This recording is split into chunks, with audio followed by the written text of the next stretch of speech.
Baghdad کے مشہور شراب خانے کے دروازے پر دستک ہوئی۔ نشے میں دھت شراب خانے کے مالک نے ننگے پاؤں لڑکھڑاتے ہوئے دروازہ کھولا تو سامنے سادہ لباس پہنے ایک پروکار شخص کھڑا تھا۔ شراب خانے کے مالک نے اکتائے ہوئے لہجے میں کہا، معاف کیجئے، شراب خانہ بند ہو چکا ہے، سب ملازم جا چکے ہیں، آپ کل آئیے گا۔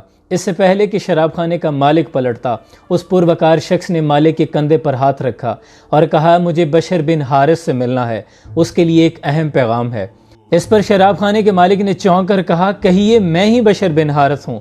تو اس اجنبی شخص نے اس لڑکھڑاتے ہوئے شخص کو سر سے پاؤں تک دیکھا اور پھر کہنے لگا، کیا آپ ہی بشر بن حارث ہیں؟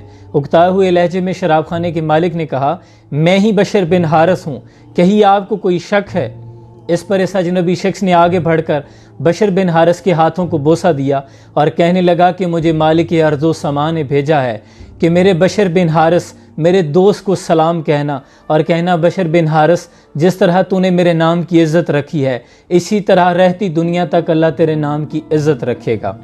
بشر بن حارث کے جسم میں جیسے بجلی کی لہر دوڑ گئی ہو، پھر اس کی آنکھوں میں وہ منظر گھوم آیا جس دن وہ نشے میں دھت چلا جا رہا تھا کہ رستے میں کوڑے کے ڈھیر پر گندگی پر اس کی نظر پڑی، ایک کاغذ کا ٹکڑا پڑا دیکھا جس پر لفظ اسم اللہ لکھا تھا۔ بشر بن حارث آگے بڑھے، اس کاغذ کو اٹھایا، چوما اور صاف کر کے ایک پاک صاف جگہ پر رکھ دیا اور کہنے لگا کہ اے مالک عرش عظیم، یہ مقام تو بشر کا ہے، تیرا مقام تو بادشاہی ہے، تو سارے جہان کا مالک ہے۔ یہی وہ ادا تھی جو بشر بن حارث کو بشر حافی بنا گئی۔ کون بشر حافی؟ امام احمد بن حنبل اتنے بڑے عالم اور محدث ہو کر بشر حافی رحمۃ اللہ علیہ کے پیچھے پیچھے پھرتے تھے۔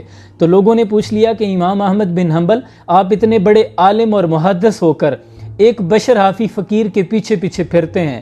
تو اس پر امام احمد بن حنبل نے کہا کہ لوگوں سنو، امام احمد بن حنبل جس رب کو مانتا ہے، بشر حافی اس رب کو جانتا ہے۔ سبحان اللہ۔